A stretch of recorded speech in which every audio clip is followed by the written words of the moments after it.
the skill gap, and really understanding whether or not that relates to the availability of talent or perhaps how we're choosing to engage with them. And we want to really dig into that a little bit more today. So from a research perspective, we partnered with a third-party organisation to establish what were the key challenges across talent acquisition. And that was kind of the acorn of the idea around whether or not we needed to really look at skill gaps in particular. So 400 HR directors and C-suite executives across 7 European countries responded to that survey. And the reason we're talking about the talent gap today is that by some delta, this was the biggest issue that was faced by this community. So 42% of the respondents felt that the skill gap was their biggest challenge. So I think there are some skill gaps, particularly with when you have senior individuals who've been promoted into senior management groups, for instance. So when you've got someone who's just gone in and been promoted and they have to hit the ground running. I think when you look from an industry perspective, there's a number of industries that do have huge skills gap: technology, healthcare. I think these are the obvious ones that we all kind of know of. So I think there are skills gaps. However, the organisations that we work with, I think they are addressing those by making more attractive EVPs and also onboarding as well. So looking at the whole career development plan for an individual from start to finish. I would say we certainly have a skill gap challenge. I'd say on 2 fronts. I'd call those out primarily. We are not a central London-based business in financial services, so we headquarter in Brentwood in Essex, which some of you may be familiar with. So on one hand, that is really attractive for people who don't want to commute into the city on a daily basis. But on the other hand, the reality is a lot of the top talent in banking is in the city. So we've got to overcome this location challenge and present a really attractive EVP and really be clear of who we are and what we stand for and what's unique about working at Shawbrook versus working in another retail bank or commercial bank. The other kind of key skills gap challenge, which I concur with, is around technology. So because of our location and because of our business and because of financial services and the pace of change, we find it really hard to find great technical IT roles. So our ETL developers, kind of, algorithm writers, particularly when you contrast that against London and the fintech environment. So the place to be if you are any good at what you do is fintech in London. And that's been brought around through regulation and everything the FCA has done in that space. And we are trying to compete for that talent in Essex, lower salary. So how do we make that stand out is predominantly through our EVP and providing a really attractive alternative to working in a bank. And we would group it into 3 different areas. We would say that the UK in particular has some very acute skill shortages within business as usual skills. So nurses, 40,000 open vacancies, about 9% of the workforce.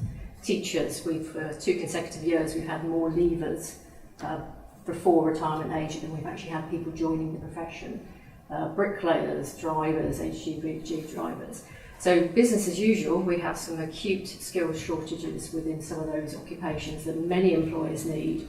What they need them for, they might need an A&E nurse as opposed to a paediatric nurse, but we have some big gaps here. We then have a second strata that we would refer to as skills that organisations need for sort of development, progression, innovation, and also compliance.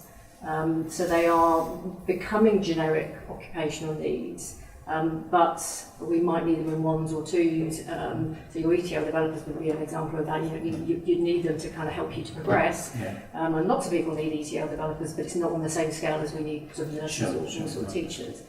And something like GDPR will mean that lots of us will need data controllers. So all of a sudden we've got a new generic occupational shortage of people called data controllers, and we need them all by next May, if not by tomorrow. And then the third group that we would say, and actually this comes more to, and as you kind of go through these different cohorts, and I guess the third one is increasingly you start to have to utilise people who may want to be engaged on a contingent basis. So the third group is those that actually enable organisations to be agile. So need for organisations to change and evolve and respond and compete more quickly actually requires people to access skills, perhaps for a short, sharp period of time. Who would say speed of hire is the priority? You can put your hand up. Interesting. Cost? I did not see it going this way. Okay. And quality, so I'm guessing all hands go up. Which is interesting, right? Because I think in the moment, is that really how it plays out? Because we tend to want it all. But I think that's one of the ways you can address it with the business, to say, these are the outcomes of trying to do this too quickly or too cheaply or whatever. And I'm not guessing that your particular sector is necessarily wanting to do it cheaply, but it's just recognising, I think coming back to your point, Kay, around data. So you get the respect if you have the data and the insight to let the business know where the talent is and how that's going to work. I think it sometimes depends on the sector you're in. Because I know that I've worked in areas where you've only got about 50 people that can do that job. And therefore, the only way you're going to find that person is by paying. And sometimes the shabby compromise to say, okay, we're not going to do that element of work. We're not going to bid on that contract, or we're not going to do that section, because it's just too expensive. Because the bidding war goes up. Of course, if you're doing that work through a search firm or a recruitment firm that are tied to a percentage of the annual comp, it just pushes it up again. And they know there's only 50 people. So they'll charge for it. So I think it very much depends on the work. And if I've been doing work in cyber tech in the US, and you've got some high-end individuals there that are paid more than the chief executive on an annual comp basis, and that's purely salaried cash they're getting paid. So if you take into account the chief exec's salary, bonus, long-term incentive comp, and executive plans, they still earn more than that person.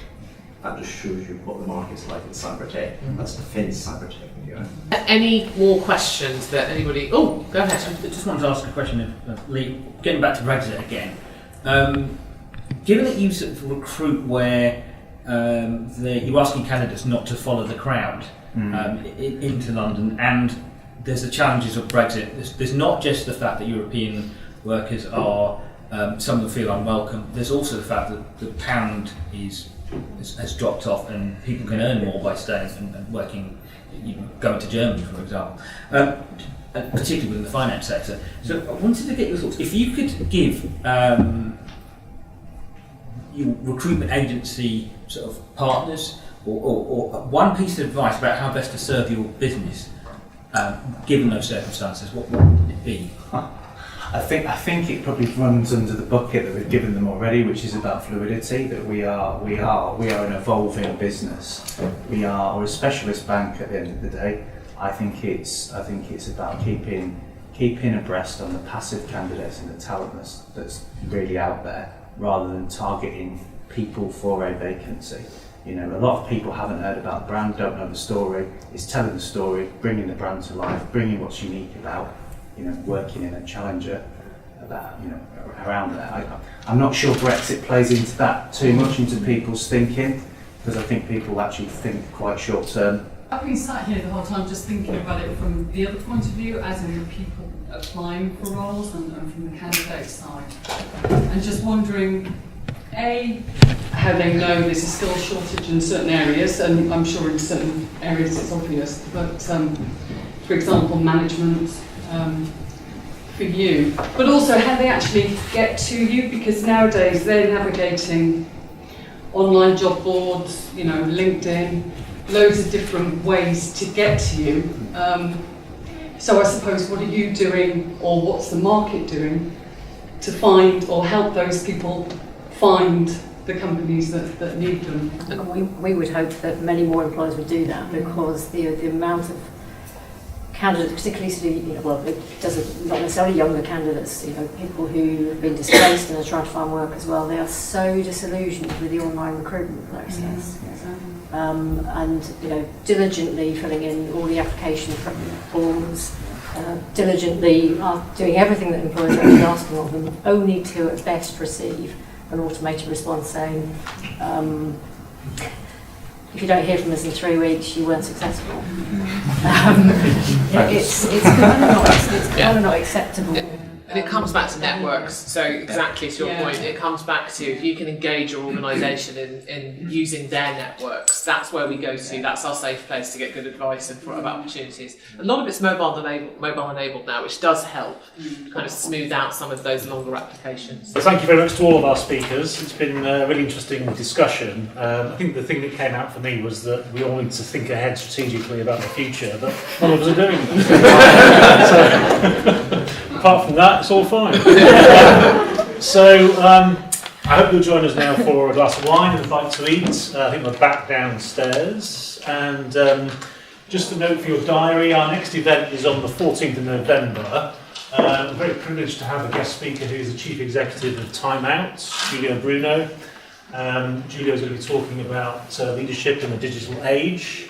That should be a great event, and it's being hosted at King's College at the refurbished Bush House. So looking forward to experiencing that as well. So I hope you'll join us then, and I hope you join us now. So thank you very much. Thank you.